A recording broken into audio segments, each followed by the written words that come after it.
Kajian ini mungkin ada baiknya kita bersama-sama ucapkan basmalah.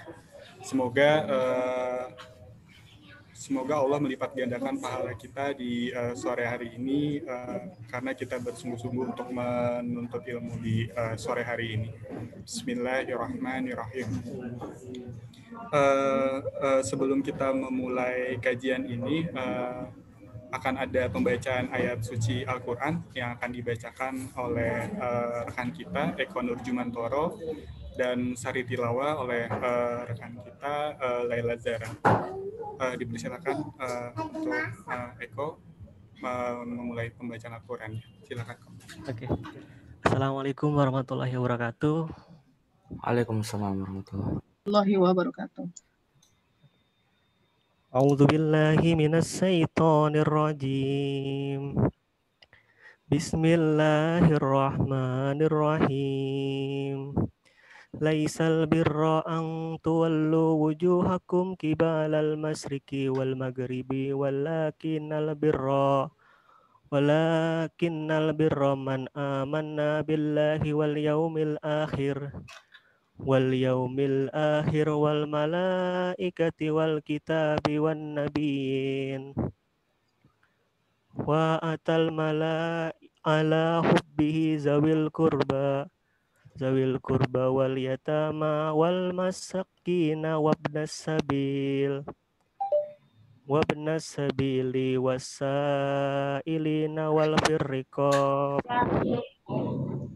wa aqamas salata wa ataz zakah wal mufuna bil ahdihi iza ahadu wassabirina fil basa'i wad dharra'i wal hilal wad dharra'i wa hinnal ba'as ulaika allazina sadaku wa ulaika humul muttaqun sadaqallahul azim. Aku berlindung kepada Allah dari godaan syaitan yang terkutuk.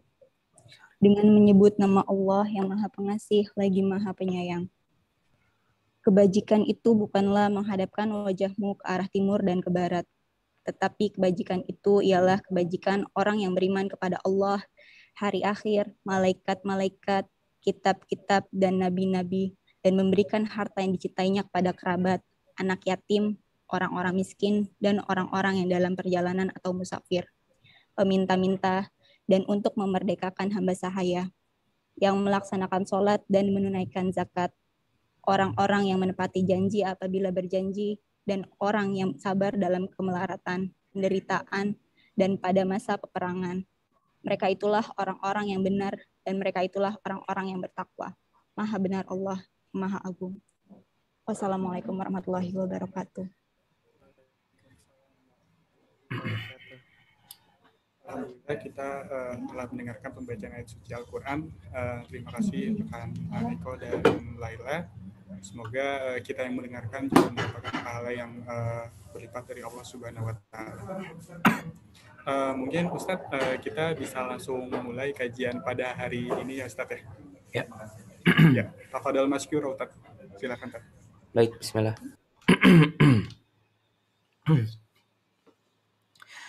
Bismillahirrahmanirrahim. Assalamualaikum warahmatullahi wabarakatuh.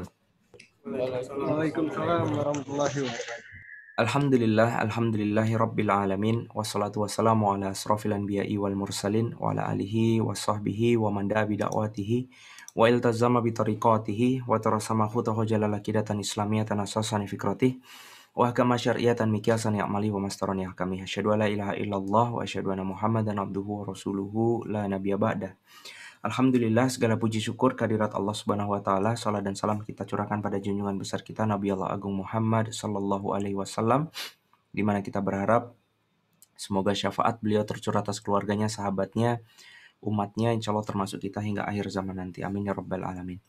Teman-teman sekalian dirahmati Allah, terima kasih sebelumnya atas undangan dan kesempatan dakwahnya.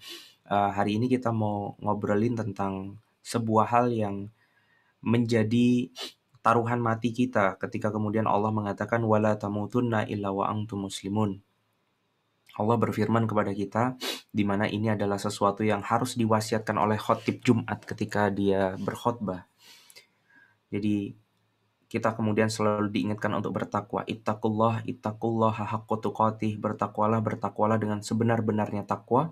Wala tamutunna illa wa antum muslimun. Dan jangan kalian meninggal kecuali kalian ada di dalam kondisi beriman. Nah, maka iman ini menjadi sesuatu hal yang sangat penting untuk kita bahas hari ini. Dan karena waktunya cukup lumayan terbatas, saya nggak bisa ngasih materi secara full, tapi paling tidak saya ingin menyampaikan tentang bahwa iman itu yang pertama adalah sesuatu yang didapat atas pemikiran, bukan atas perasaan. Jadi sederhananya begini, kalau agama harus dicek pakai perasaan, nanti semua agama jatuhnya benar. Karena di dalam agama Islam misalkan, ada yang tahajud sampai nangis.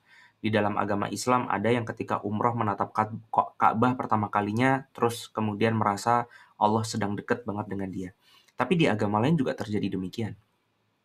Di agama lain ada yang kemudian merasa didekap dengan Tuhannya, didekap oleh Tuhannya. Ada yang kemudian merasa dia sedang ada bersama Tuhan ketika dia dengan ritual-ritual yang mereka lakukan. Artinya, kalau kita berasumsi dengan perasaan, nggak ada yang bisa dibahas.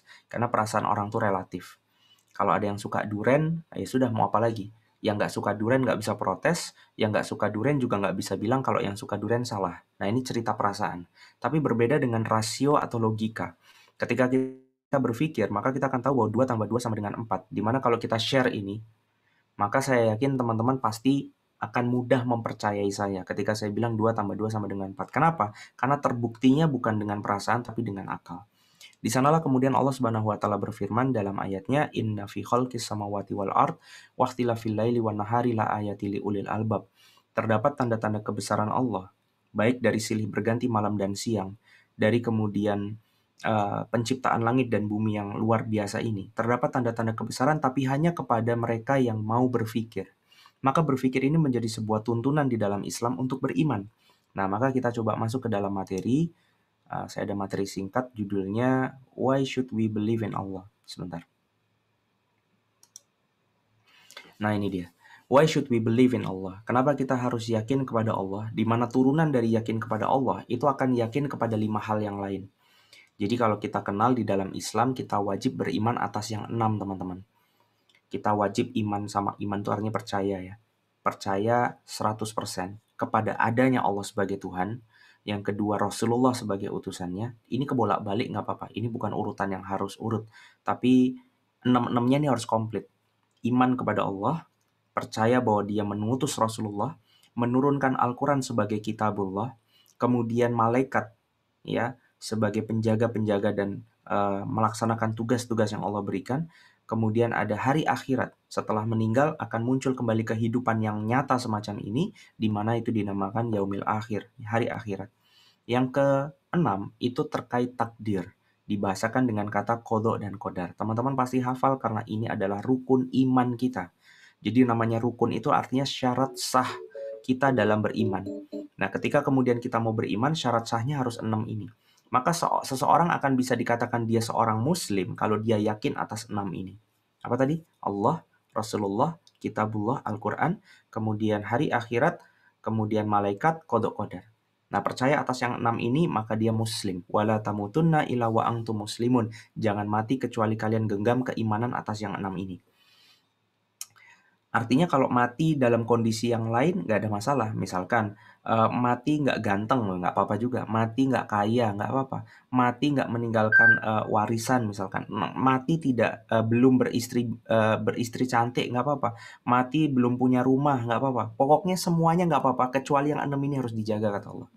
Nah, pertanyaannya gimana cara ngedapetin ini? Gimana cara mendapatin ini? Sementara 6 ini adalah landasan kita ketika kemudian kita mau beramal. Sebentar, saya ada sesuatu sebentar.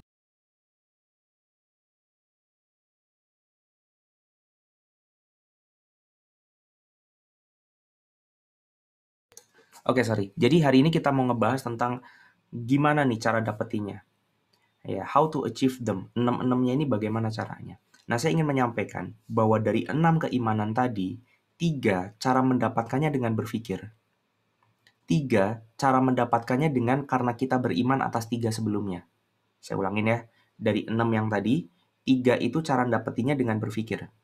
Yang 3, cara mengimaninya dengan karena kita mengimani 3 sebelumnya. Yang 3 yang kemudian bisa didapat dengan berpikir apa? Allah, Rasulullah, Kitabullah. Kita bisa membuktikan dengan akal kita secara fair-fairan, sehat-sehatan, main logika, main objektif bahwa Allah itu Tuhan. Itu bisa didapati dengan akal ini. Yang kedua, Rasulullah adalah utusannya, itu bisa dicerna dan bisa difahami dengan akal. Bahwa benar ada seseorang bernama Muhammad bin Abdullah 1400 tahun yang lalu hidup di tengah padang pasir di tanah Arab untuk menyampaikan risalah Islam yang itu datang langsung dari Allah, itu bisa dibuktikan. Yang ketiga, mengimani bahwa Al-Quran adalah firman Allah. Itu juga bisa dibuktikan secara pasti dengan akal. Tetapi kalau kita mau beriman atas malaikat, itu jalannya adalah karena kita beriman atas Allah. Maka karena Allah sudah kita buktikan sebagai Dia adalah Tuhan satu-satunya, kita jadi tahu kalau malaikat itu ada. Hari akhirat itu ada, qada dan qadar itu ada. Jadi beriman atas 3 yang lainnya adalah karena kita mengimani Allah, Rasulullah, dan Kitabullah. Nah, jadi kalau kalimat judulnya adalah beriman kepada Allah dan malaikat agak nge-split nih, gitu. Karena yang satu harus didapatin dengan akal, yang lain dengan sami'na wa ata'na, ngikutin apa kalimat yang Allah sampaikan kepada kita. Nah, tapi sebelum saya lanjut ke pembahasan, saya nggak tahu ini akan nyampe atau enggak, tapi yang jelas, saya ingin menjelaskan kepada teman-teman bahwa paling tidak saya temukan ada 4 jenis keimanan ketika ada manusia yang kemudian ditanya terkait konsep ketuhanan mereka. Yang pertama kita sebut dengan nama ateis. Orang ateis ini adalah orang yang dia nggak percaya Tuhan, apalagi agama. Karena otomatis orang yang nggak percaya sama Tuhan pasti nggak percaya sama agama. Karena agama itu kan produk Tuhan. Itu yang pertama. There is no God, kata dia. Terus dunia ini bagaimana penciptaannya mungkin terjadi? Koinsiden, kata mereka. Terjadi secara kebetulan. Probabilitasnya memang kecil tapi ini terjadi, kata mereka demikian. Berikutnya, orang yang kedua namanya agnostik. Agnostik ini percaya sama Tuhan, tapi dia nggak mau percaya sama agama. Kenapa? Karena bagi dia agama itu, mohon maaf ya, agama itu kayak bullshit lah. Agama itu cuma doktrin, agama itu opium, agama itu candu yang bikin orang jadi nggak masuk akal hidupnya. Gara-gara agama ini perang terjadi di mana-mana. Kan gara-gara agama ini kemudian orang berani rela-rela ngeluarin duit sekian banyak demi sesuatu yang nggak nyata sama sekali. Itu kata orang agnostik. Maka mereka percaya Tuhan karena mereka tidak bisa menafikan atau menegasikan, memustahilkan bahwa Tuhan itu tidak ada, tapi mereka nggak mau ngikutin agama apapun. Itu kalau mau nonton film ada tuh film bagus, film India judulnya Pike. Nah itu cerita tentang alien nyari Tuhan. Jadi di sana ya walaupun tidak dideklarkan kemudian agama yang benar apa, tapi paling tidak kita tahu bahwasannya agama ini itu sesuatu yang memang banyak digunakan manusia untuk menipu manusia yang lainnya. Ada yang lebih berharga teman-teman daripada emas, daripada uang segunung. Apa? Agama. Ketika kita bisa menyuruh orang atas nama Tuhan dan orang itu mau melakukan apapun yang kita mau, itu kan priceless. Ya, jadi banyak orang kemudian melakukan tipu daya terhadap Tuhan dengan membuat agama-agama mereka. Allah sampaikan di dalam Al-Quran, وَمَنْ أَظْلَمُ مِمَّنِ افْتَرَى عَلَى اللَّهِ الْكَذِبَ وَهُوَ يُدْعَى إِلَى الْإِسْلَامِ. Orang-orang yang paling zalim itu adalah orang yang sudah diseruh Allah kepada Islam, tapi dia ganti sendiri ayat-ayat Allah agar orang mau mengikuti hawa nafsu dia. Nah ini cerita yang kedua, namanya agnostik. Orang percaya Tuhan tapi nggak mau percaya agama. Yang ketiga, itu kita sebut dengan nama, ini versi saya aja, saya sebut dengan nama believer. Believer ini saya kategorikan sebagai orang yang punya agama, artinya dia percaya Tuhan itu ada, tapi agamanya nggak dia pakai. Jadi, kalau orang sebut Islam, Islam KTP gitu. Atau di agama yang lain saya yakin juga ada. Orang yang memeluk agama itu, tapi tuntunan agamanya nggak mau dia ikutin.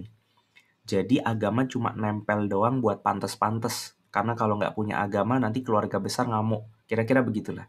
Nah ini jenis yang ketiga, believer. Belum taat, tapi sudah beriman. Gitu. Suatu ketika saya ngisi di daerah Kemang, salah satu masjid di sana. Ketika setelah sholat maghrib ya insya Allah ya. Setelah sholat maghrib ada orang datengin saya bilang begini, Mas, tolong yakinkan saya kalau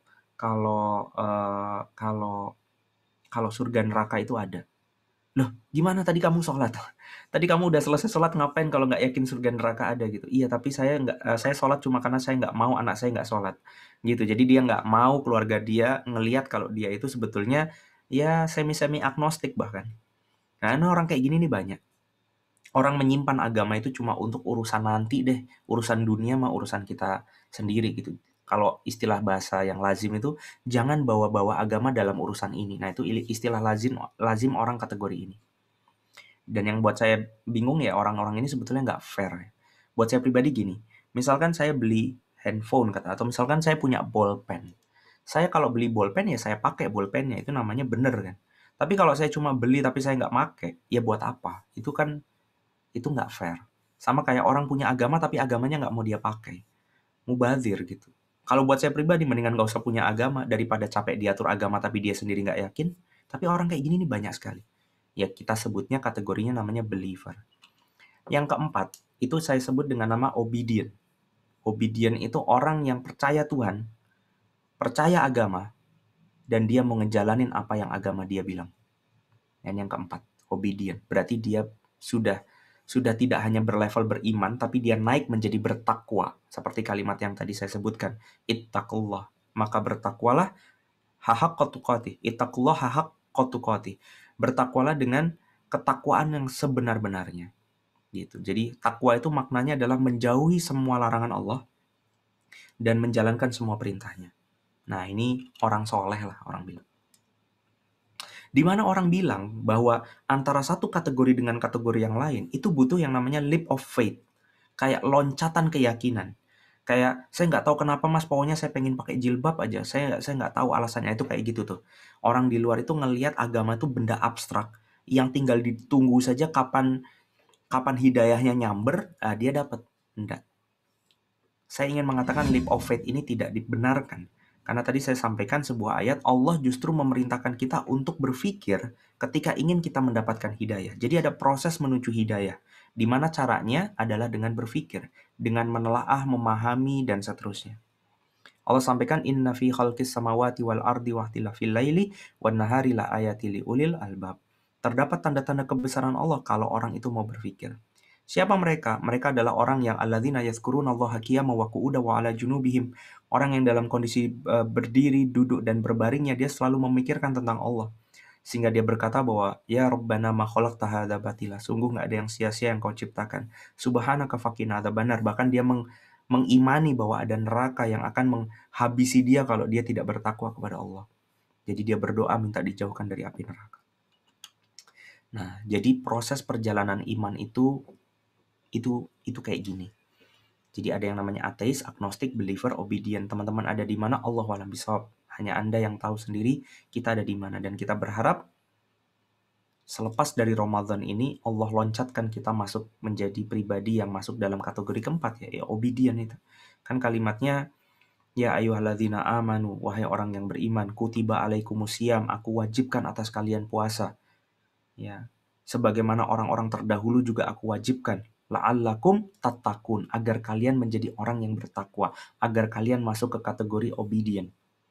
Maka kita berharap 30 hari ini bisa menuntaskan kita, merubah kita dari orang yang sekedar beriman menjadi orang yang bertakwa. Gitu. Jadi puasa Ramadan ini kayak apa ya? Kayak engineering proses, teman-teman mungkin ingat kalau dulu tuh diceritain ada raw material gitu ya, kemudian ada proses, kemudian ada finish product. Nah, raw materialnya ini orang yang beriman, prosesnya namanya puasa Ramadan, outputnya namanya orang yang bertakwa. Nah, gitu. Nah, bagaimana cara atau ceritanya orang ateis ini bisa loncat jadi agnostik?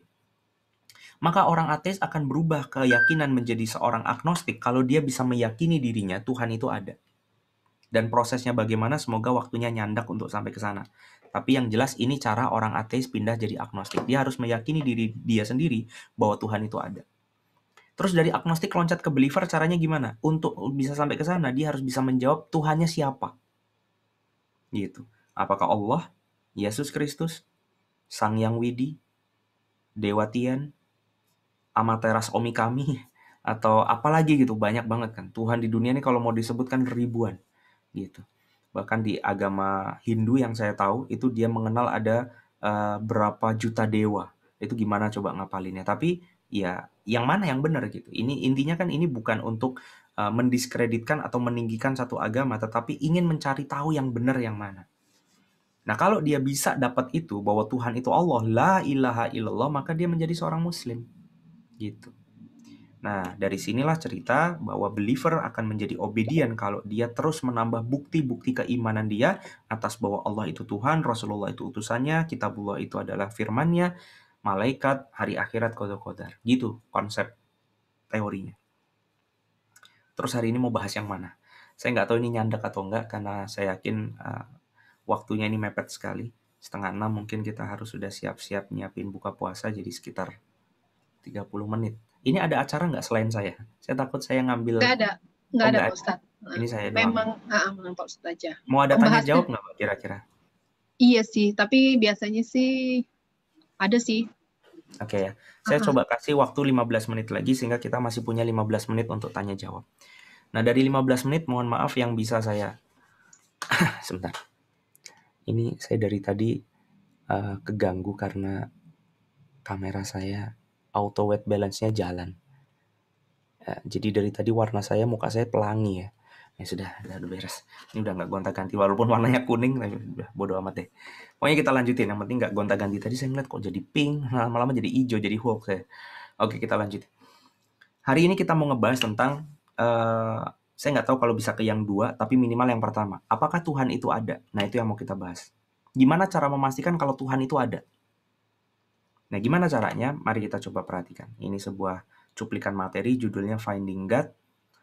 Komplitnya ada di training yang saya buat, namanya Ngefast atau Ngeslow.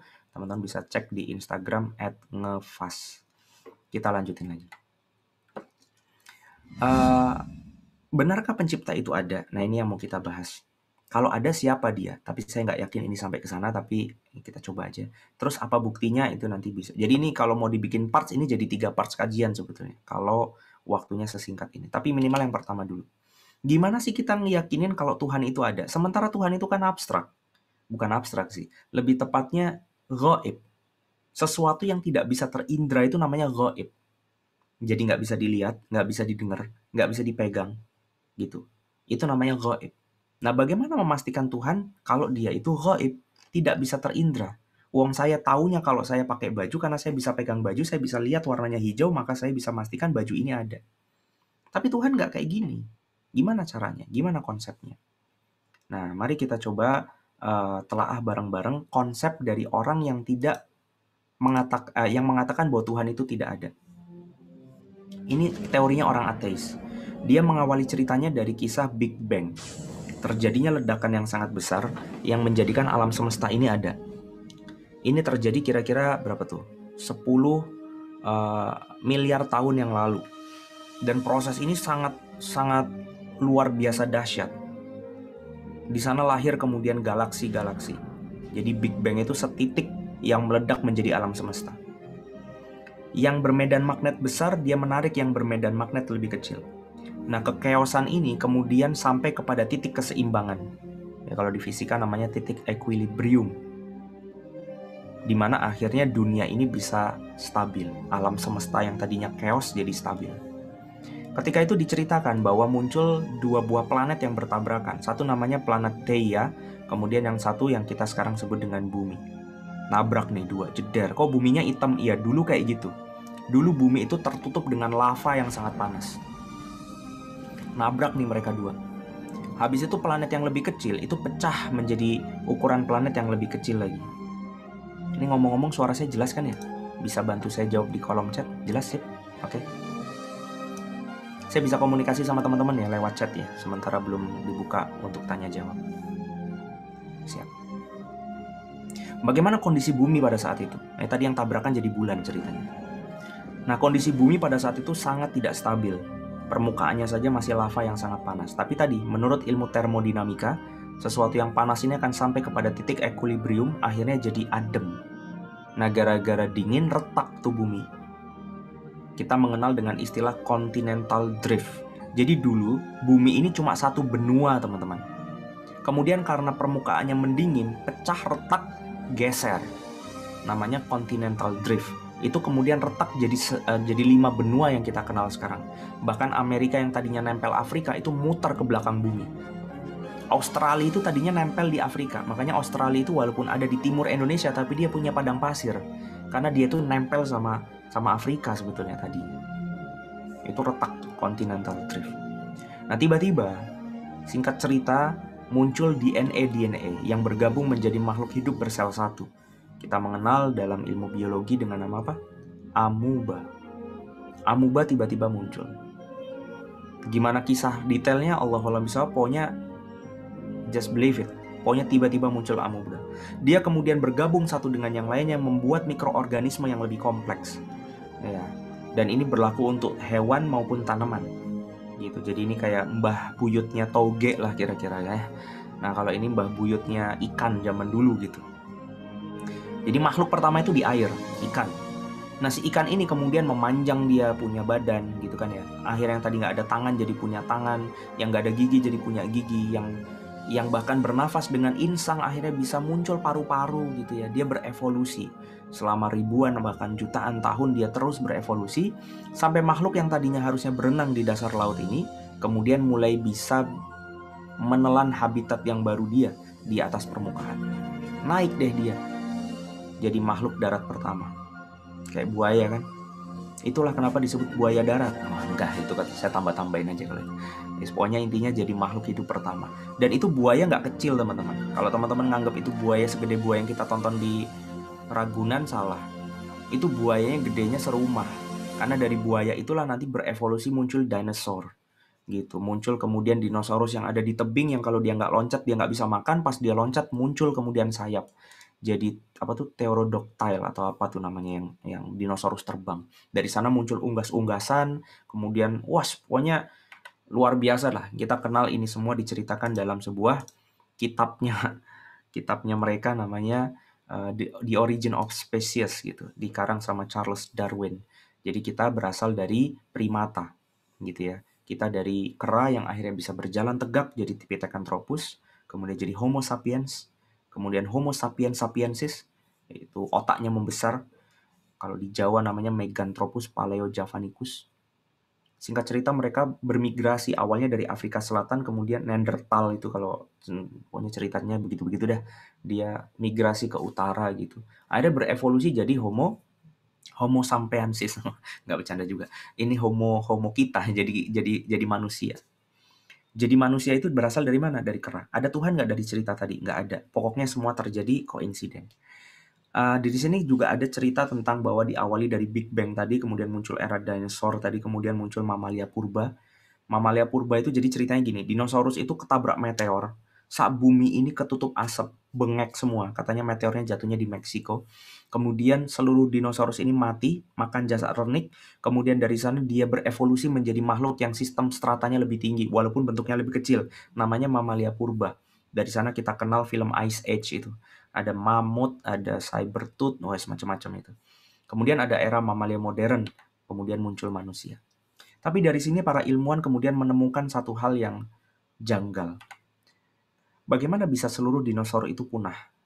Nah, ini juga masih jadi tanda tanya besar sampai sekarang. Setiap fase itu selalu ada missing link. Jadi kayak tiba-tiba begini, kok tiba-tiba begini, tiba-tiba begitu. Jadi selalu ada kejanggalan-kejanggalan yang belum bisa mereka selesaikan. Nih yang berikutnya. Ada pertanyaan, bagaimana ketidakteraturan justru melahirkan kesempurnaan? Yang dimaksud kesempurnaan ini ceritanya adalah bumi. Jadi ceritanya gini teman-teman. NASA itu sampai sekarang sudah menemukan sekitar 1 triliun miliar planet. Itu kalau ditulis, 1 yang diikuti 0 sebanyak 33. Sebegitu banyak planet sudah ditemukan sama NASA, tapi tidak ada satupun planet yang fit untuk manusia tinggali. Jadi cita-cita kita untuk tinggal di luar bumi itu sampai sekarang masih pupus. Karena NASA belum berhasilnya kemudian menemukan bumi atau planet yang sesempurna bumi. Yang ada ozonnya, yang ada airnya, yang kemudian di sana ada ekosistem yang membuat kita bisa bertahan hidup. Panasnya pas, dinginnya pas. Nggak ada. Nggak ada kayak bumi. Lah, kemudian ditanyain, bagaimana Big Bang yang se-chaos itu? Big Bang kan tuh chaos banget tuh, ledakan ya. Kemudian bisa menghasilkan bumi yang sangat sempurna. Nggak masuk di akal dong. Harusnya hancur berantakan semuanya, tapi ini muncul satu bumi, manusia bisa tinggal di sana dengan sempurna.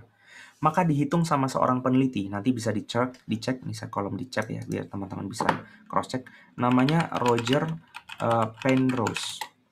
Nah, namanya Roger Penrose. Dia mengemukakan bahwa probabilitas bumi terjadi secara kebetulan, koinsiden, itu 1/10 pangkat 10 pangkat 123. Nah, lo apa nih? 1/10 pangkat 10 pangkat 123. Ceritanya gini, kalau 1/10 itu artinya ada 10 bola basket gitu. Kalau dilempar satu masuk itu namanya probabilitas 1/10. 10 pangkat 10, kalau 10 pangkat 10 itu satu yang diikuti 0 sebanyak 10. Kalau disingkat 10 miliar. Berarti ada 10 miliar bola yang kalau dilempar masuknya cuma satu. Tapi kita harus ingat bahwa ada 1, 2, 3 di buntutnya itu. Berarti pangkatkan lagi 10 miliar dengan 123. Kata Roger Penrose apa? It's more than impossible. It's more than impossible kalau bumi terjadi secara kebetulan. Terus, berarti ada yang membuat. Berarti ada yang menjadikan bumi sesempurna ini, sementara semua planet tidak sempurna. Terus, ada pertanyaan kenapa masih ada kera. Ini sampai sekarang juga masih debatable. Mereka punya teori tentang jadi kera-kera itu sudah nyaman. Jadi mereka mengatakan bahwa kenapa mereka tidak berevolusi menjadi manusia, karena mereka sudah nyaman ada di level itu. Tapi kenapa Pithecanthropus nggak ada yang nyaman? Kenapa Homo sapiens nggak ada yang nyaman? Ini juga menjadi perdebatan yang sampai sekarang nggak ada usai. Sampai ada ujung pertanyaan, terus yang memulai Big Bang siapa? Oke lah kalau Big Bang itu benar dan terbukti secara saintifik, pertanyaannya itu ledakan yang bikin siapa? Itu gas-gas yang memadat yang menciptakan siapa? Di sanalah mereka tidak bisa berkelit kecuali mengatakan apa? God must exist. Tuhan itu harus ada. Nggak mungkin Tuhan nggak ada. Karena kalau Tuhan nggak ada, bumi yang sesempurna ini nggak mungkin terjadi. Nah itu cerita sederhana terkait bagaimana cara kita memahami bahwa konsep Tuhan itu ada. Yang dimana konsep ini sebetulnya sangat sederhana teman-teman. Saking sederhananya, seorang Arab Badui bisa menjawab singkat seluruh obrolan saya dalam setengah jam yang lalu ini dengan 2-3 kalimat. Ketika seorang Arab Badui, mohon maaf saya mungkin jelaskan dulu, Arab Badui itu Arab yang tingkat kecerdasannya di bawah rata-rata. Orangnya lucu-lucu lah pokoknya. Ada suatu ketika Arab Badui itu masuk ke Masjid Nabawi. Masjidnya Rasul itu di pojokan kencing. Di dalam masjid tempat sholat. Wah itu mau ditebas kepalanya sama Umar bin Khattab. Kata Rasulullah, sebentar saya mau tanya. Ditanya sama Rasulullah, kenapa kamu kencing di sini? Apa jawabannya coba? Kan nggak ada aturannya nggak boleh kencing di sini. Tuh, itu Arab Badui. Jadi kalau teman-teman belum pernah kencing di dalam masjid, nah berarti teman-teman lebih pintar dari Arab Badui dan seharusnya bisa membuktikan kalau Tuhan itu ada. Gimana ketika Arab Badui ditanya tentang Tuhan? Arab Badui, kenapa kamu yakin Tuhan itu ada? Terus dia bilang begini, lihat, itu ada tai onta, berarti ada onta. Itu ada gunung, berarti ada penciptanya. Gitu doang. Tuh ngomong saya dari tadi panjang lebar sama Arab Badui diganti 2 kalimat. Artinya kalau teman-teman ngelihat saya, ini saya sedikit mau interaktif ya, silakan jawab di kolom chat, bisa nggak? Saya tanya, teman-teman jawabnya. Kalau teman-teman ngelihat saya, teman-teman yakin nggak saya punya ibu? Ini ngomongnya ibu saya ada di sini. Yakin? Kenapa teman-teman yakin kalau saya punya ibu? Padahal teman-teman belum ketemu ibu saya, belum dengar ibu saya. Nggak pernah ngeraba ibu saya. Kenapa yakin? Kenapa teman-teman yakin kalau ada ibu yang melahirkan saya? Padahal belum pernah ketemu sama ibu saya. Kenapa? Anda bisa jawab? Anda bisa kasih argumen? Kenapa? Kenapa tahu kalau saya punya ibu? Saya masih nungguin ini. Ini belum ada yang jawab lagi. Anda bisa jawab? Karena seorang anak lahir dari rahim seorang ibu. Karena manusia terlahir dari ibu, that's it.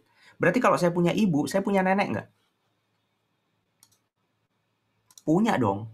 Kalau saya punya nenek, berarti saya punya buyut dong. Iya. Nanti buyut siapa yang lahirin? Ibunya. Ibunya siapa yang lahirin? Neneknya. Neneknya siapa yang lahirin? Buyutnya. Berarti ada buyutnya buyut saya dong. Ada. Nah itu kalau ditelusurin, kan sampai kepada manusia yang pertama. Iya kan? Karena kalau misalkan kita bilang manusia pertama dari mana? Dari ibunya. Wah nggak selesai lagi. Tapi ini kalau diujungkan, logika kita kan pasti mentok kepada manusia pertama. Terus pertanyaannya manusia pertama yang bikin siapa? Dari mana?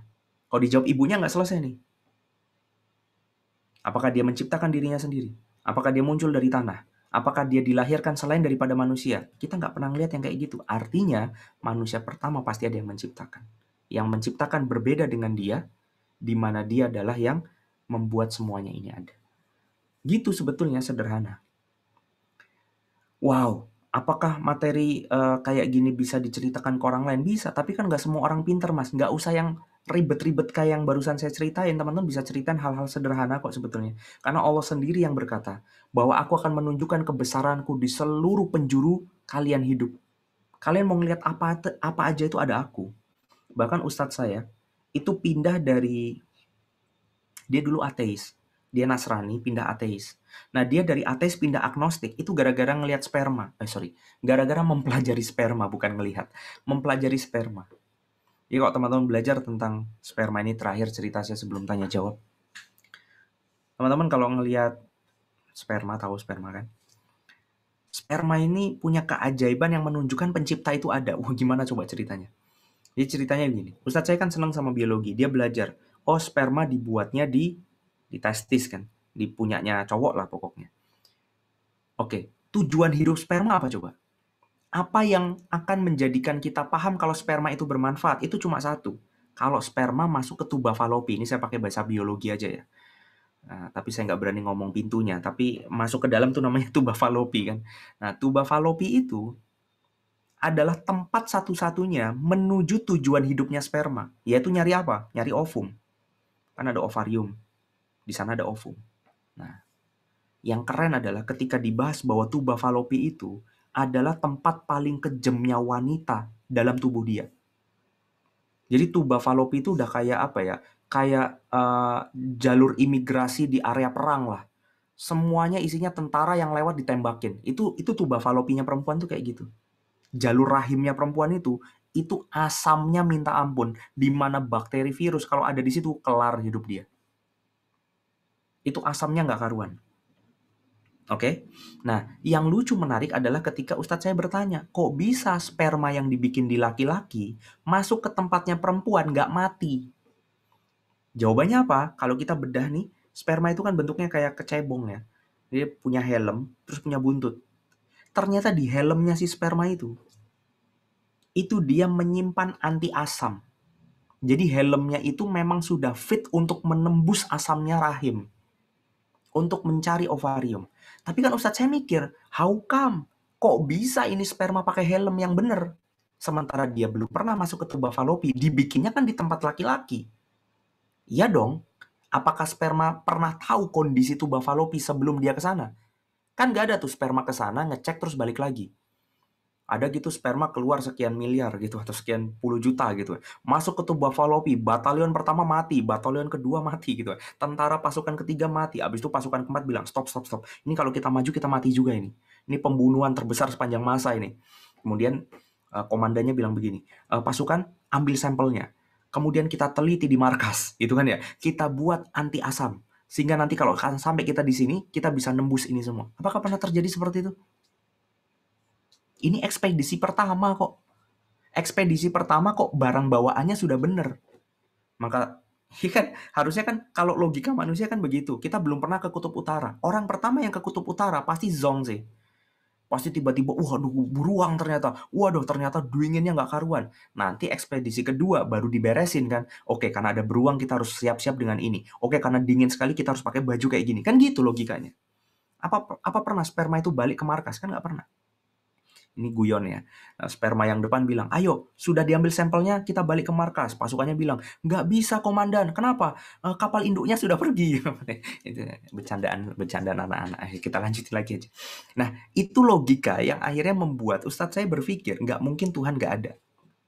Tuhan pasti ada. Tuhan pasti ada. Karena kalau Tuhan nggak ada, nggak mungkin sperma bisa benar bawa helm itu. Nah, ceritanya saya lanjutin. Ketika dia masuk ke tuba falopi, ternyata punyanya perempuan tuh nyabang 2. Iya kan? Mbak harus tahu kan. Itu kalau di dokter kandungan kan ada gambarnya itu. Dia nyabang 2 begini. Dan ovum itu tidak pernah ada di kedua sisi. Dia kalau nggak di kanan, di kiri kan gantian tuh. Kanan keluar kalau nggak dibuahi menstruasi. Kiri keluar kalau nggak dibuahi menstruasi. Kan gitu kan. Gonta-ganti. Itu kalau di USG. Sperma yang masuk ke dalam rahimnya perempuan itu ternyata jalannya tuh satu arah. Kalau nggak semuanya belok kanan, semuanya belok kiri. Dan hebatnya nggak pernah nyasar. Mereka pasti nyampe ke ovum. Kok bisa? Kok bisa mereka kemudian udah pasti benar kalau kanan? Harusnya kan logikanya karena baru pertama kali datang kan, sebentar pasukan. Komandan bilang lagi, ini jalan terbelah dua, kanan kiri. Kita mau kemana? 50-50 aja komandan, separuh ke kanan, separuh ke kiri. Toh kan cuma butuh satu ovarium, kita yang penting dapat satu. Nggak kejadian kayak gitu. Kejadiannya kalau nggak semua ke kanan, semua ke kiri. Ternyata setelah diteliti dalam ilmu biologi kita belajar bahwa si ovum itu memancarkan sinyal yang reseptornya atau receivernya itu sudah dibawa sama sperma. Jadi mereka tuh SMS-an teman-teman. Gitu. Jadi kayak SMS dikirim kalau zaman dulu ya. Si ovumnya itu kemudian ngirim SMS, ngirim WhatsApp, nyampe ke sperma. Kemudian ada tulisan, "Bang, pengkolan belok kanan." Nah, kira-kira begitu. Jadi ini sebuah ketidakmasuk akalan ketika Tuhan tidak ada. Belum kita ngomong cerita yang lain, kita bernafas menghirup oksigen, keluarnya CO2. Kalau kita terus menghirup oksigen dan CO2 tidak berubah menjadi oksigen, mati dong kita. Tapi ternyata Allah menciptakan tanaman, di mana tanaman ini berfotosintesis merubah CO2 jadi oksigen. Tapi ternyata tanaman nggak bisa sendiri. Dia harus dibantu matahari, dibantu ozon, dibantu mineral di dalam tanah, di mana mineral ini turun dari awan, awan itu muncul di atas laut, tertiup angin, angin muncul karena perbedaan tekanan, daratan tinggi, daratan rendah. Semua ini, apakah kita akan berpikir bahwa mereka bekerja sama atau karena ada Allah yang menjaga? Kira-kira kan begitu. Apa pernah kita rapat sama tanaman? Tanaman, gini tanaman, saya itu ngeluarin CO2, tolong dong ganti jadi oksigen. Terus tanamannya bilang begini, oh nggak bisa langsung kayak gitu, saya harus butuh sinar matahari. Matahari kan, Mat, tolong sinarin saya ya. Matahari bilang, iya tapi kalau saya langsung sinarin kamu bisa kebakar. Saya butuh ozon. Zon, sini Zon. Kamu harus tebelnya segini ya Zon, biar nanti pas untuk fotosintesis. Apakah terjadi rapat itu? Gak. Ada Al-Hafiz, ada Allah yang maha menjaga sesuatu yang membuat semua ini ada. Mau lagi, kita makan, keluar, makan, keluar, makan, keluar. Setiap hari kita buang air. Tanpa kadang kita pernah berpikir, ini semua siapa yang jaga? Kan kita nggak ada kuasa atas badan kita. Emang teman-teman tahu apakah di dalam ada sesuatu atau enggak? Kita makan aja, keluar aja. Maka ada salah satu yang menarik ketika ulama meminta kita berdoa. Ini tuntunannya ya. Rasulullah meminta kita berdoa keluar dari kamar mandi. Doanya apa, ada yang tahu? Kan kalau masuk apa? Allahumma inni a'udzubika minal khubusi wal khaba'is. Kalau keluar doanya ghufranak. Ya Allah, ampunilah kami. Ampunilah aku. Kan menarik ya. Wong kita masuk kamar mandi cuma mau buang air besar. Kok keluar kamar mandi disuruh minta ampun? Minta ampun dalam rangka apa? Ulama menjawab, dalam rangka sering lupanya kita bahwa sistem pencernaan ini sudah Allah jaga dengan sedemikian baik. Tapi kita nggak pernah maunya bersyukur. Coba bayangin sembelit seminggu aja. Nggak bisa buang air seminggu aja. Rasanya nggak karu-karuan. Tapi bisa lancar bikin kita lupa kalau ada yang menjaga ini semua. Jadi sederhananya God must exist. Jadi kalau ditanya terkait benarkah pencipta itu ada? Jawabannya ada. Semakin kita menafikan keberadaan pencipta, justru fakta keberadaan akan semakin jelas dan tidak terbantahkan.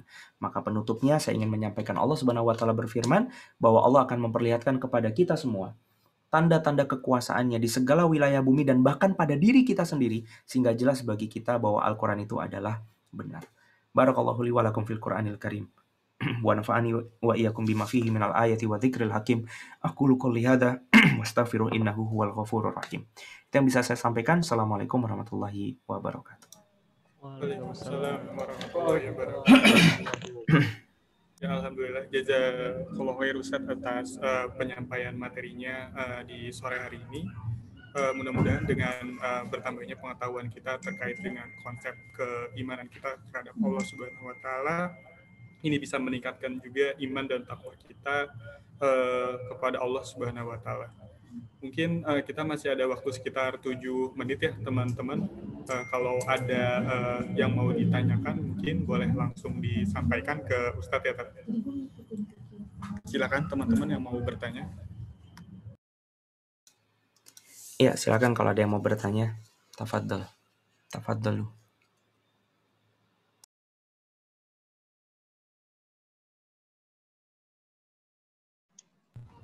Ustadz nanya dong.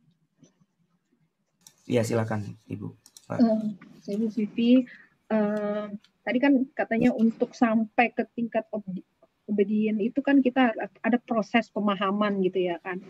Nah, sementara kita kan udah terlahir tuh bias Islam gitu, kebetulan udah dari keluarga udah Islam, tapi kan pemahaman itu kadang suka nggak ditanamkan dan kita akhirnya mencari sendiri. Nah kadang-kadang lupa untuk nyari bahwa pokoknya orang tua gue Islam ya udah gue Islam kan gitu ya kan. Nah, kalau kayak gitu aja kadang memang rasanya tuh kayak berimannya itu ya karena orang tua gue Islam, karena keluarga gue Islam ya udah gue kayak gini ya kayak gini. Tapi ini kan harus menimbulkan rasa rasa memang gue berislam tuh karena ini loh, memang Allah tuh ada, menimbulkan rasa keimanannya itu loh yang Pak Ustadz yang cara-cara atau kiat-kiat untuk menggali sehingga kita benar-benar merasakan bahwa ini tuh memang harus kita lakuin gitu.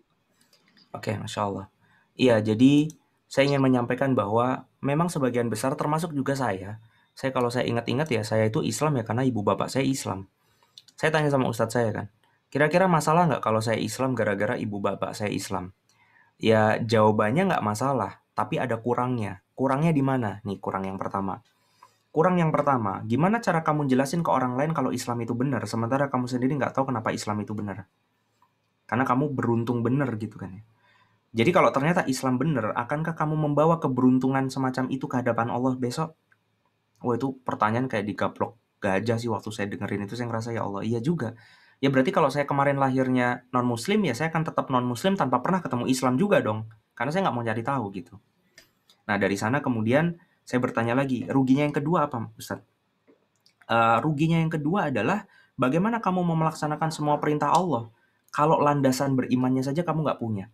Nah inilah yang menyebabkan sholat kita sering malas. Bukan karena kita nggak tahu sholat itu wajib, kita tahu, cuma kita tidak yakin kepada yang nyuruh sholat. Nah itulah yang kemudian perlu untuk kita gali lebih dalam lagi pembahasannya, agar kita punya konsep akidah yang mengakar, sehingga dari sana kita bisa beramal dengan sukacita, karena kita tahu reasonnya. Teman-teman kalau tahu reason atas sesuatu, kalian akan melakukan bahkan hal teraneh di dunia. Dunia ini kan penuh dengan hal-hal aneh ya. Contoh, ada tas harganya 250 juta juga cewek-cewek ada yang mau beli. Tapi kenapa mereka mau beli? Apakah karena iseng aja? Atau karena mereka tahu heritage-nya, mereka tahu ceritanya, mereka tahu limited edition-nya? Artinya kan butuh cerita kan? Mereka butuh tahu itu semua untuk sampai akhirnya ngoleksi tas ratusan juta. Gitu. Nah, kita juga butuh melakukan hal yang sama. Kira-kira begitu. Mencari tahu kenapa iman ini butuh kita pegang baik-baik. Oke, sebentar saya bukain pintu ya, sebentar.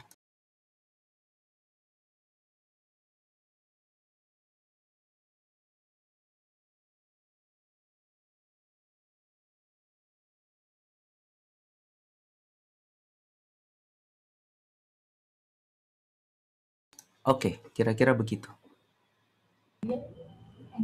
Ya, terima kasih Ustaz atas penjelasannya. Mungkin ada masih cukup satu pertanyaan kali ya Uni ya.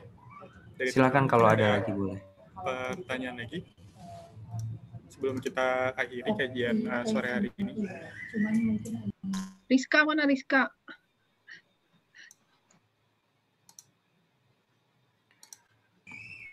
Lagi di taman kanak-kanak, Mbak. Lewat dulu. Oke teman-teman, kalau belum ada yang mau nanya, saya izin muterin trailer 1 menit boleh? Boleh tuh Pak Ustadz. Sebenarnya ya, sampai sebelum berbuka pun nggak apa-apa sih Pak Ustadz. Masya Allah. Iya, saya cuma takut nanti jadinya keburu-buru keselak korma. Ya. Udah disiapin. Jadi ini ada satu trailer daripada training yang sering saya buat. Insya Allah nanti akan dibuat batch berikutnya setelah Ramadan selesai, setelah Idul Fitri. Kalau teman-teman ada yang mau berkenan ikut atau lihat dulu boleh. Itu ada di @ngeslow atau @ngefast. Nah ini ada beberapa video yang kita bisa lihat berikut ini sebentar.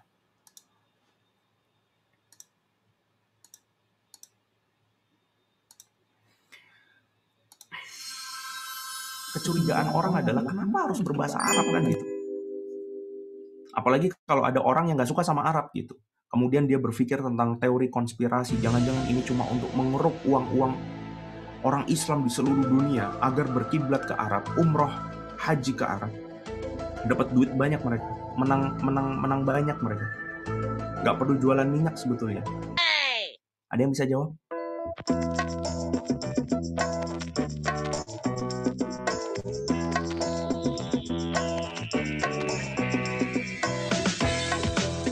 Kalau saya ditanya begini sama orang, Saya akan langsung tanya balik. Ya udah, maunya bahasa apa? Nah, bingung kan dia? Akhirnya dia pulang. Sebelum pulang kasih tahu, ini ada info ngeslow. Silakan datang untuk masuk ke batch 2.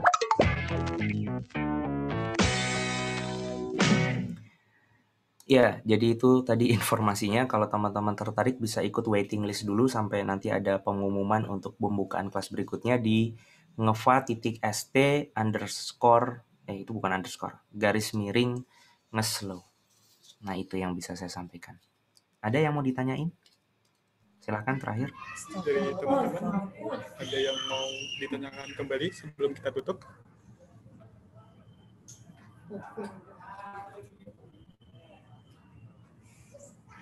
Dari rekan-rekan sprint mungkin?